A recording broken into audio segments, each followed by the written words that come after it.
Hey, welcome to Jesus Take the Three podcast, a podcast centered around sports and Jesus. I'm your host, Justin Temple, and I'm excited for today's episode. Make sure that at the end you follow this podcast, give it a good rating, and share it on your socials and with your friends. That'll help get the word out to as many as possible. Thank you for taking a few minutes to listen. Let's get into it.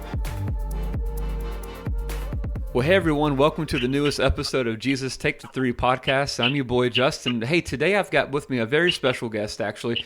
As you all know, I'm a huge Duke fan. I love all things Duke, whether it's basketball, football, baseball, lacrosse.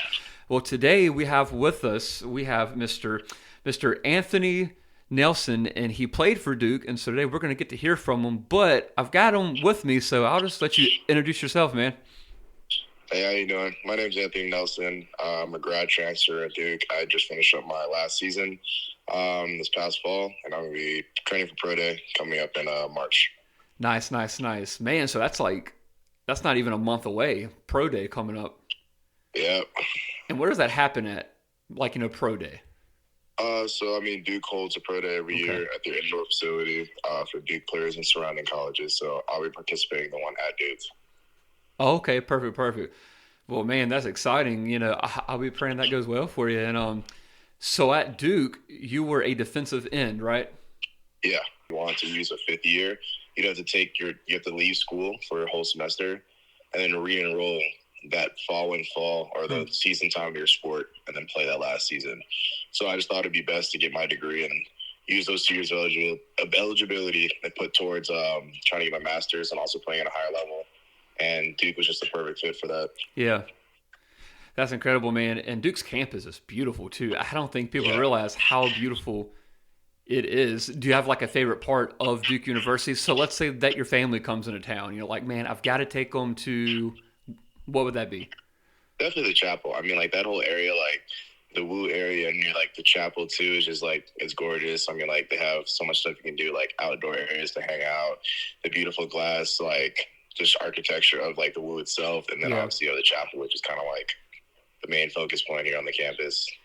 Yeah, the chapel's beautiful. Me and my wife went there one day last year. I think we were going for the Duke State basketball game, but we went for the whole day. We went to the Gardens, beautiful, and then we went to the chapel, breathtaking. And thankfully, I'm not sure if they do this a whole lot, but when we walked in, they were playing the organ, so they had all that going. And it was just, awesome. It just felt reverent, if I could put it that way. Yeah. But that's awesome, man. And so that means you played for Mike Elko. Great coach, man. So, how was that to play for someone like him? Yeah, he was a great coach. He knew everything. It seemed like he always tried to put us in the best positions, and he was very detail-oriented, which which I believe really helped the program take the right steps to being successful. Oh, absolutely. Because, although he's not at Duke anymore, man, what he did in 2 years, though, it set the bar, And so I'm excited as a Duke football fan to see what that looks like even for this coming up season and the seasons to come. Well, Anthony, I just kind of want to backtrack a little bit. So what initially helped you fall in love with football, with the game? With football, it started at a young age. I'm from Florida originally, so we always play just outdoor sports down there because it's always sunny, always great weather outside. So I started playing football at the age of 5. Yeah. And then my dad was a huge football fan. He played in high school. Didn't play in college, but he was just really intelligent and knowledgeable about the game. So he would just sit there, watch the games all the time, reruns of classics, and obviously, I just watch this on TV while I'm sitting with them. So, I just watched so much football growing up, just always around it, and I just kind of, got a knack for it. And then I really started to enjoy, watching and studying, and then started playing it as soon as I was old enough. So, I started playing flag football until I was about, 7, 8, and then I started playing tag football from 8 on. And just, I don't know, it just kind of becomes a part of your life, and you started so young. So I just started, falling in love with the game. Yeah. Who was your team growing up? The Buccaneers, because Tampa Bay native. Oh, okay. But I also love the Steelers. But if I had to choose one to go with, it'd have to be the Bucs. Yeah, I got you. I'm a huge Steelers fan, but only because my dad's from Ohio, and he was 45 minutes from the Pittsburgh Steelers Stadium. But that's That's the only reason why I'm a Steelers fan.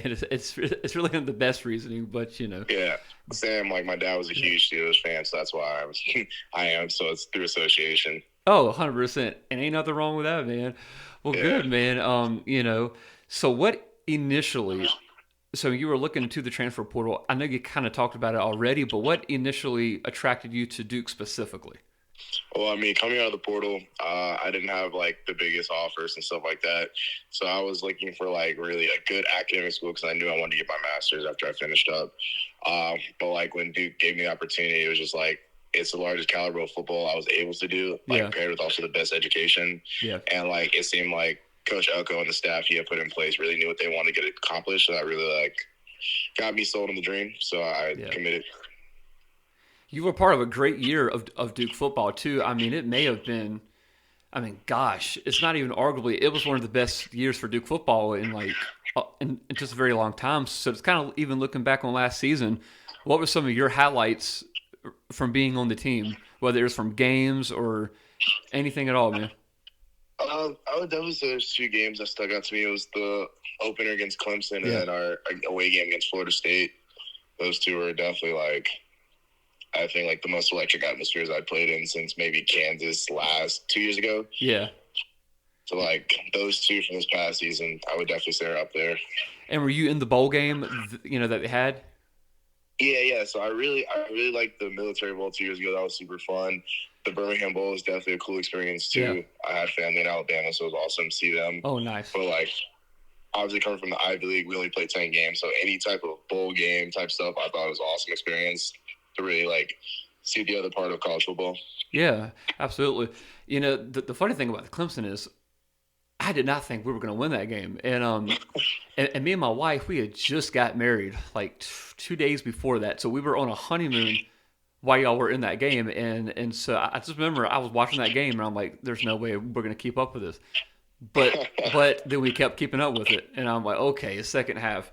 It's just, that's just me being a negative fan and, blah, blah, blah, blah, blah. But then, like, man, y'all just kept coming in clutch.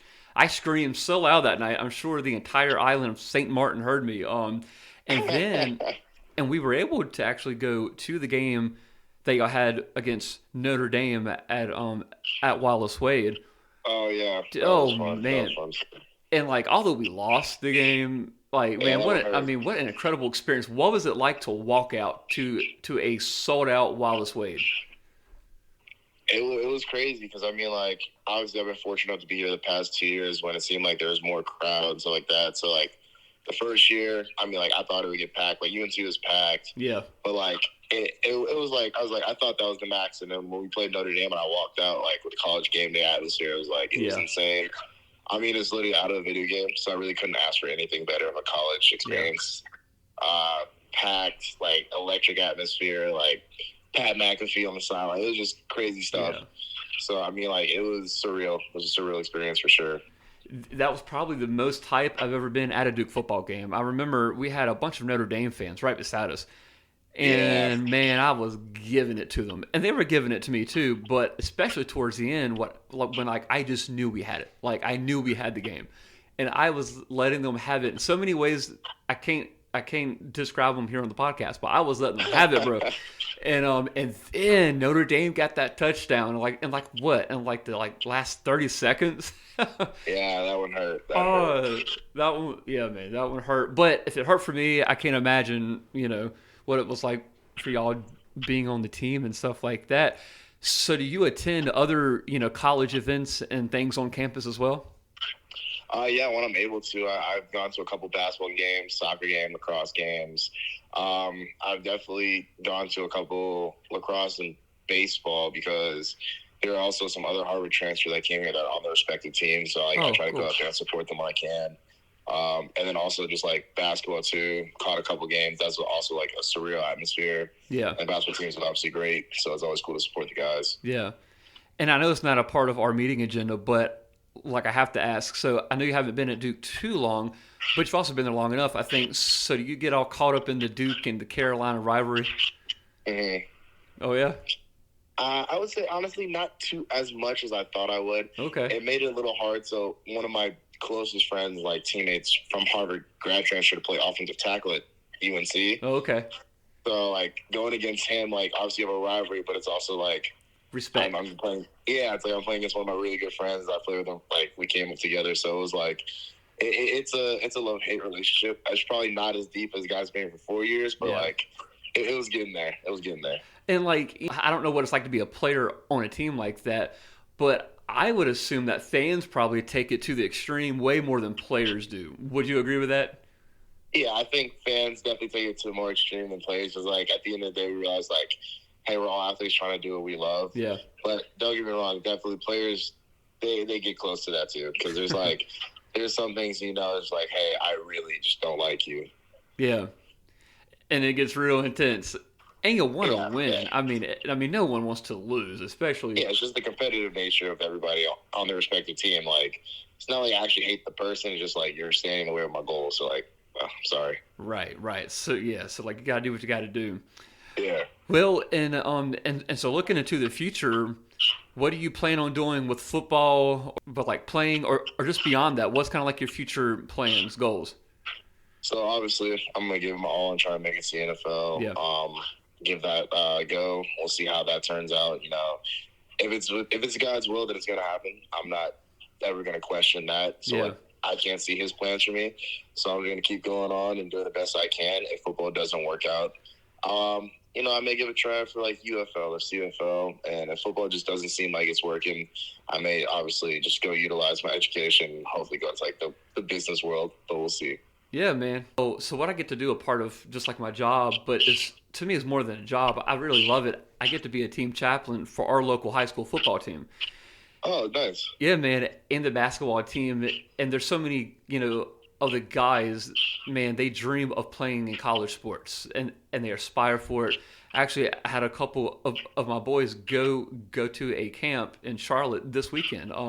So what advice would you give to any high schooler, or just to athletes aspiring to make it to the college level? Okay, let me think about this, because there's so much you would want to tell, like, I guess, younger you and like all these people. But like the most important things I can think of are, one, make sure you have a solid foundation of education. Like, your grades are going to get you into college. You can be the best player ever, but if you don't have the grades, you can't play. Right. So I would say that's one huge one. Another one is stay consistent and don't compare yourself. Like, I think like comparison is the thief of joy. That's what people have always said. And one thing is just focus on what you're good at, focus on your game and try and develop that and become the best player you can be, instead of like looking online, comparing yourself to all these kids that are 4-star, 5-stars, 100 offers, stuff like that. Because it only takes one school to give you an opportunity and trust in you and believe in you to make the difference, whether you never play football or play in the NFL for 10 years. Yeah. So I would say never get too caught up in what's going on around you. Really focus on yourself. And also make sure you're like locked in when it comes to school. Yeah, that's really good, man. Because I mean, like, I know we've got so many, guys on our team. They want to make it to the next level, and I think a lot of people, they got to understand more that it's a process, man. It's more like a crock pot. It's not a microwave thing, and it's just consistent work and work and work and work. So. Man, I think if more and more young people could get that, man, come on. Yeah, so one day after the other, just keep chopping. You got to just keep chopping away. May not see progress immediately, but if you just stay, like, true to the process, things will go your way. Yeah. That's great. And so you mentioned God, and so I want to touch on that a little bit. Of course, that's a big part of the podcast. For you, how has your faith changed the way you approach the game? Oh, man. I mean, I grew up in a household. I was split between Catholic and Baptist. I went to a Catholic high school. And just like, regardless of whether you're Catholic or Baptist, it's you're going to put your faith in God. Whether it's like, you may not see what's happening. Like, you may not understand why you're going through these things. Like, it really helped me just kind of look past maybe the bad things that have happened. Like, hey, I know for a fact that God is setting me up for something, but that I may not see right now. So I've had 2 surgeries in the span of 7 months on the same ankle, and it was like my last year. It was before going into this past season. I thought about like honestly just retiring. I was like, hey, this may be a sign. Then like I'm thinking like, hey, you don't know what God has laid out for you, so today's not the day to give up and question Him. So just like put your faith in Him, keep going day after day, and another door will open. And I stuck with it, and I was blessed enough to be able to start majority of the season. Yeah. And it's like I was on the brink of just not playing football. So it's like I think small instances like that, if you just really hunker down, just have the faith that obviously sometimes, it's difficult to have in many situations, but like you have to stay true and believe. And I really do believe that with that type of faith, you can get through most hardships and trials. Yeah. That's really good, man. This is kind of to tag on to that. How do you keep God number one even after you've made it? So let's say you're on the field and you're on the court. So you've kind of got to where you want. How do you keep God first? How do you stay grounded in that faith? I mean, it's kind of hard not to, because like you wake up and you're like, I have to thank God for waking me up another day. Like if he doesn't do these small things and these types of, like, you can't do anything. Yeah. So it's like my friends and I, we always talk about it. Like we'll be on the game, like, thank you God for just waking me up another day, allow me to play games with my friends. Like it's all like, it's the little things. Like when you incorporate that every day into your life, then like when you make a huge accomplishment, it's easy to say like, thank you to God for putting me in this position, because like you wouldn't be here without all the other days. He woke you up. He gave you a good day to go work out, to put your best foot forward, to train. So it's like, I think if you incorporate that into every single day of your life, it kind of becomes easy, especially when you have these huge accomplishments that you know you didn't do alone. And I would say my family also helps me keep that perspective. My godmother especially. Every time she calls me, are you still praying? Of course. So it's like these kind of small reminders from family members and friends just kind of keep it, or make it easy to keep the main thing the main thing. Yeah, for sure. It's so important to have the right people around you, right? And Exactly. I'm sure you've experienced that. Yeah, that's honestly another thing I would tell kids. Like, surround yourself with the right people, and I promise you'll go farther in life. Yeah, that's great, man. That's great. Well, dude, before we finish, I want to try something new, actually. And I'm going to try it on you. It's called it's called a 60-second overtime. So basically, it's just like 60 seconds or ish of just like, it's just like a fast round of questions, and you have to answer with almost the first thing that comes to your mind. Like, you can't think on it too long, all right? All right. So, all right, so here we go. 5, 4, 3, 2, 1. Favorite breakfast food? Favorite breakfast? Mm-hmm. Omelet. Oh, nice. Favorite NFL team? Buccaneers. Wow. Were you pulling for the Chiefs or for the 49ers? I'm just curious. Chiefs. Oh, okay. Patrick Mahomes, right? No. So my roommate on the team, so I have to root for him. Oh, okay. Yeah. Well, respect. All right, LeBron or Jordan? Bron. I'm biased, recency biased. I never got to see Jordan play, so I got to go with LeBron. I'm gonna mess our own time up here. It's LeBron. Okay. I've got to move on. All right, I'll make it more simple. Dog or cats? I would have to say cats. Oh man, yep, we're not off to a good start here. You've got 2. We've got 1, but he is the size to make up for about 3 of them. His name's Odie. Anyways, I'm Xbox. definitely gonna get a dog when I get a house, though. I need a dog, but dude, right now I got cats. So I'm gonna say, look, there's nothing like a dog, man. Of course, I had to name mine Duke. I'm a little overboard. Xbox or PlayStation? PlayStation. Favorite game? Call of Duty. Oh, okay. Best TV show you've binged lately? Ooh, that's so tough. I would have to say recently. If we're gonna go recently, it's an anime. Okay. It's an anime, Jujutsu Kaisen. But if we're gonna go shows, Uh-huh. House of Dragons, the second Game of Thrones installment. Oh, okay. I'm ashamed to say then I haven't seen either of those, but I'll check it out, man. Gotta watch Game of Thrones. Great stuff. Oh, gotcha. All right. Well, favorite movie, or at least one of them. Okay, favorite movie, at least one of them. Classic, I'd have to go Friday. Wow. Yeah, that's an oldie right there. Okay. Favorite artist? Ooh, that's a hard one. You know what? I'm gonna go with a classic guy from my area. Uh-huh. I gotta go Rod Wave. Oh, okay. Right now. You know, I'm not gonna lie. His most recent album from last year was the first time I ever actually listened to him. Dude is incredible. Actually, his vocals, very man. talented. So, Very talented. yeah. All right. Well, TikToks or Reels? Ooh, I would say I get stuck in Reels, but I enjoy TikToks more. Okay.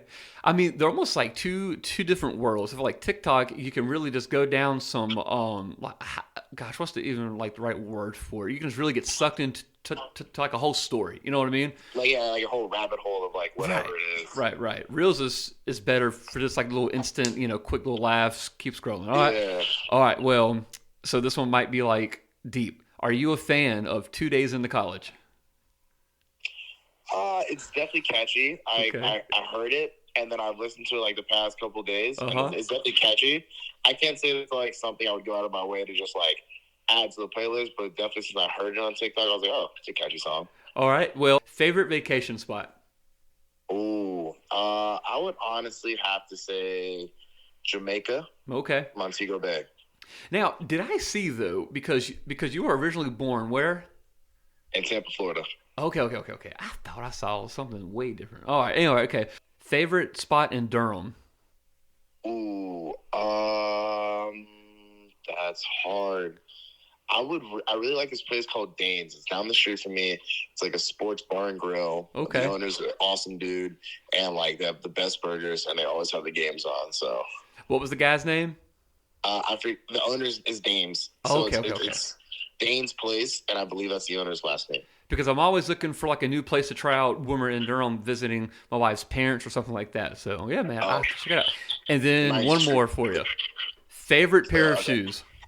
Favorite pair of shoes, Crocs. Easy. Oh man, that tells me everything I need to know about you, and that's a good thing. That's awesome. That's awesome. Well, man, thanks again for joining. Is there any last encouragement that you would like to give to the people listening today? Any last thing I could say is keep the main thing and never stress too much about maybe a setback you have, because a setback is always an opportunity for a new path. So don't ever get too down on yourself and always just try to find the positives. Yeah, that's awesome. Well, man, hey, thank you. I was hoping to make it down to Durham this year and catch you in another Duke football game, but maybe I'll get to catch you somewhere else. Maybe, I hope so. Oh, yeah, for sure. And I'll be praying for that. Good luck, man. Keep grinding. Thanks for all you do, man. Thanks for all you did for Duke football just in the time you were there as well. And I'm excited to see what God's got in store for you. Thank you so much. Thank you for having me on here. Yes, sir. All right.